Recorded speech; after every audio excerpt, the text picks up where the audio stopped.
Welcome to Adeptus On-Air, the show where we examine how individuals and companies make decisions that drive their business and personal success. Each week, we connect with notable professionals who pull back the curtain on the industries that Adeptus has been on the cutting edge of for the last 30 years, including music, sports, and entertainment, as well as new emerging markets.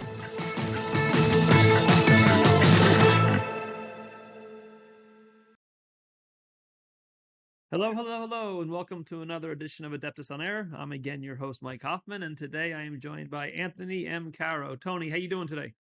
I'm doing great. Thank you for having me on. No, I appreciate having you on. Just to give the listeners a little bio about yourself, Tony's the author of the acclaimed horror anthology Tragedy Man. He's also written the essay collection Universal Monsters and Neurotics, Children of the Night and Their Hangups, and the sci-fi noir novelette Why is Cal Drawing Stick Figures at 3 a.m. in the 22nd Century. We're definitely going to discuss that. All three available at Amazon. As a freelance writer, 15 years, Anthony has published articles and essays in Cult Movies, Mad Scientist, Rue Morgue, Scary Monsters, Pop Matters, Comic Book Historians, Cinema Scholars, and more. A former indie radio producer, he also lends his talents to the independent film world. Some time ago, he worked in development for Fortress Features, the company behind the Collector films. You've been keeping busy. Yeah, very much. So I'm going to guess from reading all this that you have a passion for movies. Oh, yeah. Very much so, yeah. So was that something that started in your childhood, or, how did you develop that passion? Well, when I was a really little kid, I have a very sharp memory of UHF TV, late night TV. I remember watching a lot of horror movies on Saturdays and late night. The movies that I remember, the earliest, I think, was Dracula's Risen from the Grave, the old Hammer movie. I think I saw that, like, oh my gosh, probably 1977. I would go back. I saw Dracula, the original, with Bela Lugosi. That would have been 1978, definitely 78, because I actually had the date that actually aired in Philly. It was in a reference book. And I did see Bambi in the theaters, and I was kind of wondering, what year that was. And according to the records, the re-release was 1975, which is impossible. I definitely was not there. And I wouldn't remember 1975. Yeah. But I would say I would peg that at 76 or so, 76 or 77. So yeah, it goes back a ways. So, but they instilled a lot of passion in me about it. More so horror than the other genres? Well, horror was it was in those days, in the 70s, the early 80s. That was your weekend programming. We had 4-hour block in Philadelphia. We had Channel 17 had Shock Theater and Mad Theater back to back, and then you had Creature double feature on Channel 48. And then at night, usually after 11:30, they would air a lot of the AIP and Hammer movies and some of the Toho movies. So they were pretty popular. And to be honest, when you're a little kid, like I used to, like, I'm a huge Charles Bronson fan. I'm a huge Clint Eastwood fan. But my love for those type of movies kind of came around when I was like 12. Right. So as a little kid, I always said horror movie is kind of like, classic horror movies. They were kind of an extension of I would say they were an extension of animation in a sense, because they were fantasy. They were something that a little kid could wrap their mind around, just like a cartoon. When I mean little kid, I mean like a 5 or 6-year-old kid, which is a large percentage. People forget this today, or some of them might not even know this, but back in the prior to 1970, horror movies, a lot of horror movies were catered to kids. A lot of matinees were catered to kids. Wow. Because they felt that there was no adult audience for a lot of horror movies unless they were really exploitative. And then, to be honest with you, pre 1965, I would say the exploitation element in horror did not. Yeah. They weren't putting out adult entertainment for horror. With Blood Feast and Night of the Living Dead, that would change. So I think we're probably very similar in age, because I was born early 70s. I'm guessing from the way you're talking, pretty similar to you. And I remember, and I forget the age is not as good as you, but I remember all the Friday the 13th coming out and the Poltergeists and all these things. And Right, and I was definitely not a horror movie guy. I've said that on other podcasts before too. Of all genres of movies, that's probably one of my least favorites. And probably because I was probably a scaredy cat back in the day, and you watched a horror movie at 11:30 at night, and then you probably went to sleep no problem. If I watched a horror movie at 11:30 at night, I'd be sleeping on the floor in my parents' room. Yeah, I remember. I remember the television ads for the first Friday the 13th movie, and I was young, and I remember the television ads for Madman and Mm-hmm. My Bloody Valentine. As a little kid, I didn't like them. I thought they were just those really were. Well, for a little kid, they were a little bit too much. Just the Yeah, commercials. I'm not even talking about the movies. I'm talking about the yeah, TV spots. And it was funny because I didn't even watch them when I was a teenager. I would see them on the VHS racks and I would skip them. And then later on, I started, picking them up because I hadn't seen them. I was looking for something yeah, new to watch. And I would get the Blu-rays, and I was like surprised. I'm like, oh my God, some of these movies are better than I thought. They really yeah. were unfairly trashed, although some of them were, Or didn't. very accurately trashed. So, how did you decide then that this was going to be a not just a passion of yours, but a career? Oh, it just I don't want to say that it was right off the bat I was really good at writing. I learned it in school, and wasn't very focused. What I mean by focused, I mean when I would write an essay, they were a little bit unfocused and Yeah, yeah, off topic, and I committed myself to doing better at that because I was never a great test taker. I didn't sure. have multiple choice. Multiple choice, stupid. I mean that's not a gauge of whether you know something or not. It's just Mm-hmm. So I wanted to get better at essay writing and better at term papers and things like that. So I dedicated a lot of time to it, and I got a little better at it. Now I did have ideas to write stories as a little kid, but I just didn't know how to do it. And as I got older and I developed an ability to do it, it kind of fell into my lap as I was working in development. I started at the time, search engine optimization was very, very big. How do you get the ideas? Because I think when you're talking something that's we'll call like really, you know, fantasy fiction or horror or things like that, you really have to have a creative mind. I mean, I can come up with an idea for, a love story or a comedy a lot easier based upon everyday life. But for you to come up with something horror, which is so far from reality, it takes a Mhm. much more creative person, in my opinion, to do that. So, how are you coming up with like your ideas? So like for like Tragedy Man, your anthology. Just talk to me about the process that even began. Tragedy Man was originally conceived as an homage to cinematic anthologies. Amicus's anthologies, the movie Creepshow, Tales from the Hood. I liked anthology films. And for a while, they were never wildly popular, Yeah. but there were some money makers. People generally don't want to go to the movies to see 5 short films, but Amicus made a lot of money with them. Creepshow made a lot of Yeah. money. Tales from the Hood made a lot of money, but it's not something that studios or production companies are always that quick to rubber stamp. Yeah. Yeah. Um, what happened with that was I had a love also for old comic books, especially some of the sillier ones that were put out by DC, or DC put out a juvenile book called House of Mystery. And House of Okay. Mystery had some outlandish stories, and it was written for little kids. But they also had more, I would say, not adult, but for a little bit older, maybe a 14-year-old and Mm-hmm. above, with some of their other titles, which were like Weird War Tales, and Yeah. they were really cool. So when I was, it was a lot of things going through my head. Also, I was also thinking about um, the rundown movie theaters of the past because they're gone. I mean, I'll see people talk about grindhouses, and they're talking they're talking basically about exploitation movies. Yeah. When you say something's a grindhouse, I never used that word Mm-hmm. until maybe 1990 is the first time I even 1980 something, first time I ever heard of it. To me, I used to just call them dive theaters or second run theaters. Yeah. And I spent a lot of time in theaters in Philadelphia in the 80s when they were really on their last legs. And that's where you got a lot of Canon films. It's where you got a lot of Empire Pictures films, a lot of the low budget. And you would get mainstream movies, but usually about a year or 6 months or a year after they Yeah. played in theaters, because you get them for $1. Ticket would be $1. And it was an interesting experience to be in these theaters. And I was walking down Santa Monica Boulevard, and I was looking at the all the. I mean, but walking down Santa Monica Boulevard, I mean, like a couple of years ago, Yeah. Yeah. Yeah. and walking past all these black box theaters, these independently owned theaters where people floor wall them to do Mhm. plays.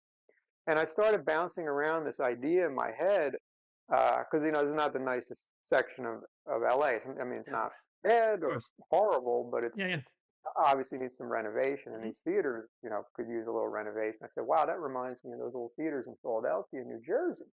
Mhm. And I started thinking about one thing came to another, and everything started converging where I said, okay, that's a good premise. Rather than doing a short story collection, I can create an anthology of semi interconnected stories with the Mhm. premise of actors doing improv auditions, and that would lead you into, well, improv auditions focusing on tragedies, and Mhm. that would lead you into their stories, and give the to be honest with you, because my name's not that well known, I needed a hook for the Yeah. book, and that gives it a hook, because that'll sell more than my name will at this time.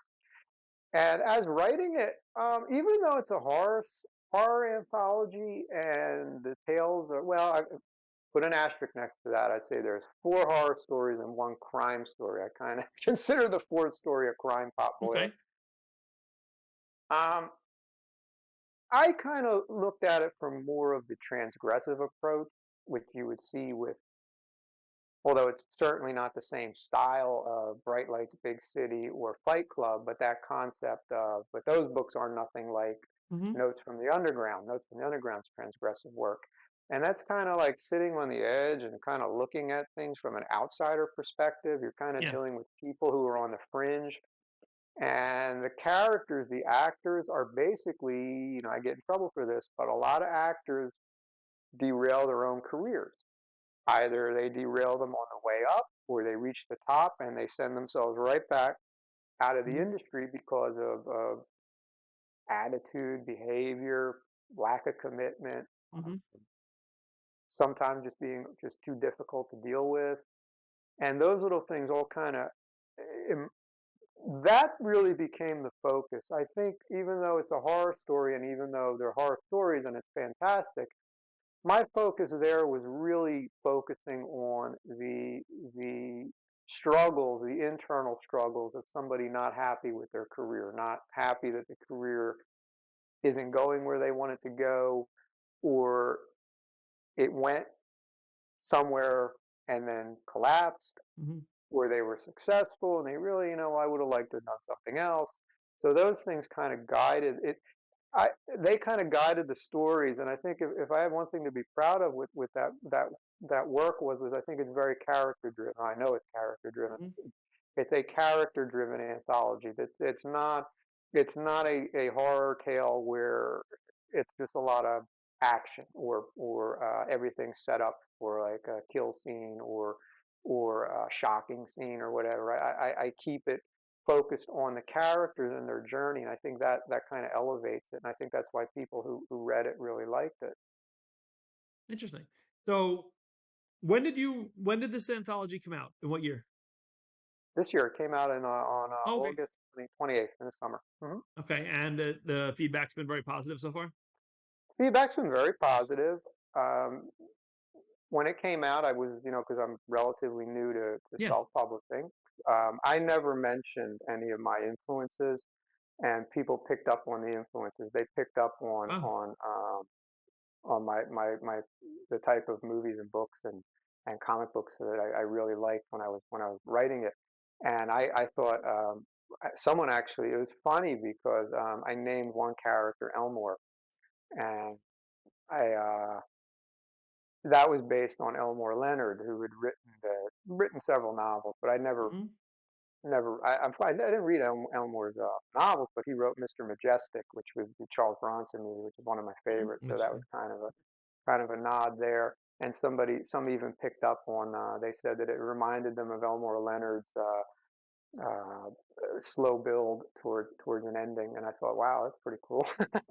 But uh, yeah, um, when I was doing these, I didn't really know how to market them, and it's Hmm. kind of been live and learn. And when I published my first work, which was the Universal Monsters essay collection, I mean, that book, that didn't sell for 2 years. And I basically redid some advertising last year, not last year, last month, and it spiked to number one on the Amazon Oh, horror movie and video chart. So it went to number one. It was in and up the top 50. good for you. It was yeah, and that was 2 years after it came out. So like th- now I kind of have a better idea on how to market these, and Yeah, like which is a key. yeah, it's like my attitude towards that was like I used to be a big fan. I'm still a fan of Kiss, and when their first three albums came out, nobody Hmm. bought them. They all were all certified gold 5 years after they came out. I think the first album came out 73 or whatever, and nobody bought it. And then 1977, Hmm. it goes gold. And that was my attitude. I said, I guess when you're new, especially with self-publishing or publishing on Amazon or publishing on any of these Barnes and Yeah. Nobles and these other sites, it takes a little while, and you kind of need a library. And people that I've seen successful, really successful, are people that once they have 10 or so more books, they tend to do a little better because they'll hook up with a reader who likes what they read, and then they Right. will go and they will Well, go through. it's kind of like any a store with a repeat customer, for lack of a better word. Exactly. Yeah. Yeah, read a book, like it. Yeah, I'm not a big reader, but I know I have a few authors I can speak by name that I enjoyed a book of theirs. So I actually got a second book, and I'm not one to do that. Like, go on a vacation, Yeah. you have a long flight, I get a book. Like I'm more like a mystery type book. I'm like, wow, this is a really good story. So what do? Next time you go buy that same guy because Yeah. it worked for me the first time. Yeah. Nobody wants to buy a novel or buy a nonfiction book and not like it, and then say, oh, Right. I got 20 pages in now. What am I going to throw it over my shoulder? No, exactly. Stick with So track record with you, Tony, was good on the first one. Let's give you a second shot, and hopefully that was good. Then we're gonna give you a third, fourth, and fifth all the way through. All the way through.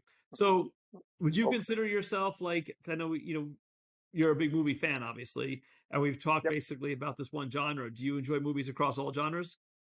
Oh yeah, yeah. My next book I'm not going to talk too much about it because it's not coming out for another year. It's about three-quarters written. Well, my Mhm. next nonfiction book, Right. and that would be action genre. So Okay. yeah, so yeah. Horror. What happened with with the horror stuff was I was writing for horrornews.net, and I was doing essays for them. I think I have about 2 dozen or so Hmm. essays on that website, and I've been advertising through a lot of horror news sites. Yeah. So because I have a bit of a presence there, it just would make more sense to push a story out there Yeah. rather than jump to something. I mean, well, you can put a sci-fi book out there. You can even maybe promote an action movie type book. Mhm.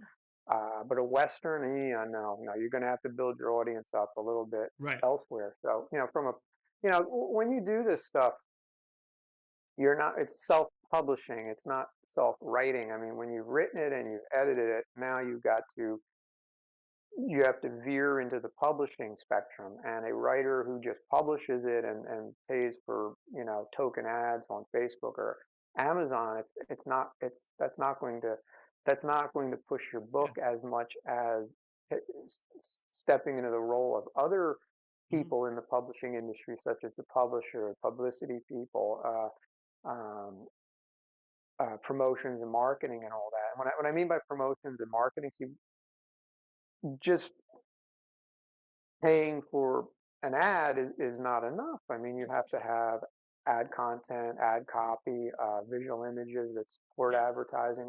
Sure. I've seen writers tell me that uh, they would put a book out and it wouldn't sell, and they would run another ad with a different image, and they wouldn't sell, and then they would put a third image, and put that out there, and then the sales start going up because now you have a visual, for lack of a better word, poster that's now grabbing people. Right. So in your free time, you still like to just go sit back and watch movies of all different types? Oh, at one time, yeah. Now it's, oh boy, I got so many things I'm doing that I can't enjoy them a lot of times when I watch them. So I will get this stack of Blu-rays, and then I'll watch them as I get free time where I can enjoy them. Um, Mostly just been having such a busy plate that one of my big joys is going to the movies. And in Los Angeles, you have a lot of revival theaters.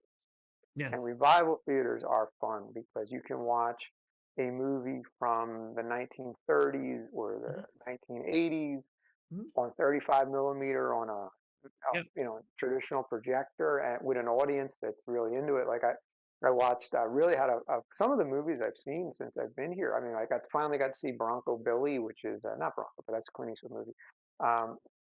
What was the John Travolta one? Urban Cowboy. I was gonna say, is that the one you're talking about? Sure. Yeah, yeah. So I got to see that on the big screen. That was really cool. I got to see another movie I never saw that I always wanted to see, Night of the Juggler, which was really cool. I never heard of that one. Oh, James Brolin is in it, and it's a fantastic. It's a look at 1979 New York, and it's basically the movie that kind of, I would say, the Taken series with Liam Neeson kind of borrowed quite a bit from. Yeah. But this is a lot grittier. This is very, very late 70s, early 80s New York, and it was a really cool movie to check out.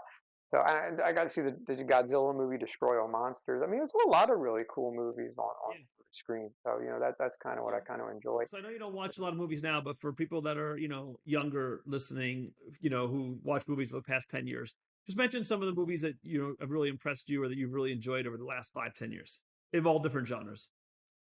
You mean more recent ones? Yeah, more recent ones. Just say in the last 10 years or so. Oh my, No Country for Old Men was fantastic. Avengers Endgame really blew me away. If you want to talk about the perfect way to tie up a series, Endgame is phenomenal. I mean, it just did everything it's supposed to do, and it did everything it's supposed to do brilliantly. The Iron Claw is a really cool movie, even though it's factually, twisted a few, changed a few little things, changed a lot of things. I liked Iron Claw. Godzilla -1 is fantastic. Gee whiz, The Dark Knight was great. Yes. Oh wow. Geez, there are a lot of great movies recently. Oh wow. I mean, just this past recently, the new Saw movie really impressed me. I thought that was pretty cool. Yeah, so you got a lot of great stuff that's come out. You're not mentioning the Barbie movie. No, I'm just kidding. I haven't seen it yet, but I have to. I will definitely check it out. For some reason, my wife really wanted to see it. It was over the holiday break, so we went on pay-per-view. Like, let's pay the $20, we'll watch it. I don't think I could have found a worse way to spend 90 minutes of my life. You didn't like it, no? All of us. We watched it with the neighbors up the street. One of my kids, one of their kids, and all 6 of us were like, "What the hell just happened?" It's a fun movie. Well, that's the thing. I didn't even. When I watch a movie, I don't care if it's good in terms of the things that you as a film person might kind of look for a little bit more than me. I just want to be entertained. Yeah. We were all on our phones. We were all having conversations. Yeah, that's not good. It just was nothing up there.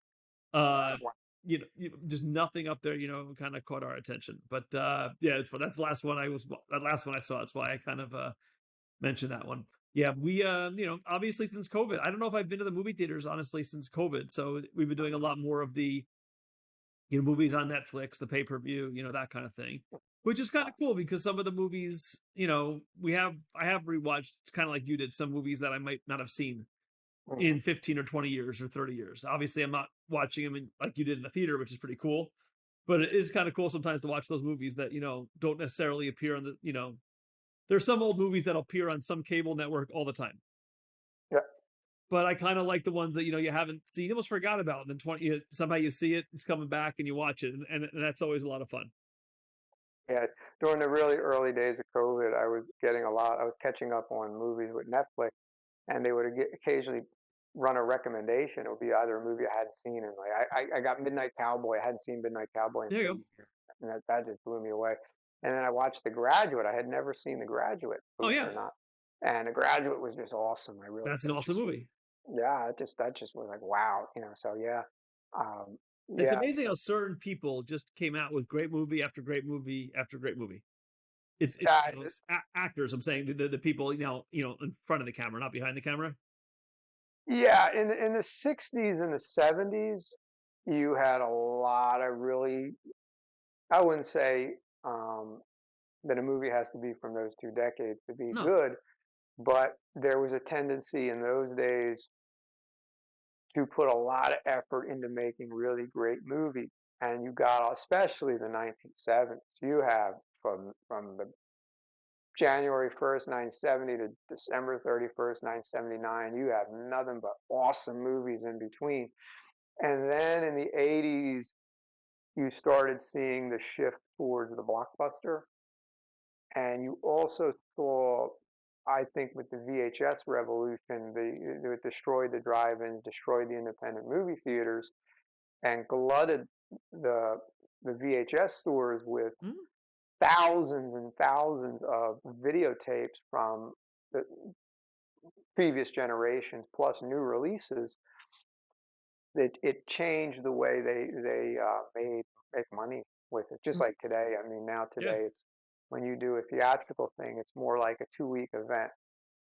Yeah, yeah, it's 2 weeks and then it's streaming and it's just like well we know only so many people are going to want to watch this in the theater. But sometimes something is really popular and has legs, like Oppenheimer, which that was another great movie. I forgot to right, mention agreed. that was fantastic, and that really had legs for a 3 hour movie. My God. Mm, Uh, and then other movies, like Saw did tremendously well for mm, 2 weekends, and then it lasted in theaters for a little while longer with the yeah, receipts going down, down, down, down, down. Um, in a way, that's kind of like the old school days. Like you would have a movie, like Rick Mayer wrote a book for 1 week only because that was an ad slogan with a lot of movies back in the 70s and yeah, the 80s, more in the 70s. Um, because the movie or in the 60s, the movie would come in and play for 1 week. It was an exploitation movie. It usually only had a limited audience. It played in theaters that catered to the same audience every week. Give yeah, them a double feature. 1 week, boom, gone, new movie. 1 week, gone, new movie. Didn't matter if it was packed house because they'd already rented another yeah, film. You had that old for 1 week only, and then it would be out of town. And yeah, today it's in the theater for maybe 2 3 weeks, and then it hits mm, streaming, and then it'll drop the number of theaters. And right. it's to me though, it takes away a lot of the specialness because when something's streamed, yeah, you can watch it today, you can watch it in 10 years from Yeah, now. I agree. When these new movies come out on Netflix, and it's amazing how things have evolved. Just use a stupid comedies, like use like an Adam Sandler, like with his comedies. Now, I don't need to go to the theater because the brand new movie is coming right to Netflix, which is for someone like me, that's great. I can watch it whenever I want. I could instead of having to go to the theater. So I love that, but there is something still kind of cool about watching a movie at the movie theater. And I think that's one of the reasons why horror movies do really, really well in theaters now. I mean, they overachieve to be significantly. And I think the reason for that is it doesn't matter if they go on streaming because yeah, 75% of their audience is teenagers. They want to go out on Friday, Saturday, and they catch a movie as part of their night out. So yeah, agreed. those that genre well, that might be the last one standing Yeah, when it comes to theatrical releases. You'll see horror movies and you'll see big $300 million budgeted films. Those two might be the last ones standing. yeah, yeah, yeah. Well, listen, I really appreciate you coming on. Thanks for fighting through some technical issues that we had. But This is great getting a perspective on someone in the industry. I always enjoy kind of hearing about these things, from the other side. So I wish you nothing but continued success. I'm definitely going to go on to Amazon and take a look at some of the stuff. So I'm always looking for some exciting things, and I wish you nothing but good luck going forward. Awesome. Thank you. And thank you for having me on. Thanks for listening to Adeptus On-Air. If you like this episode, please subscribe and leave a review. If you have a question related to this episode or have a request for what you would like to hear, please email us at marketing@adeptuscpas.com. You can also find us at adeptuscpas.com online or follow us at Adeptus on social media. The views and opinions by the podcast speakers and guests are solely their own and do not reflect the opinions of Adeptus. This podcast provides general information only and is not intended to constitute advice.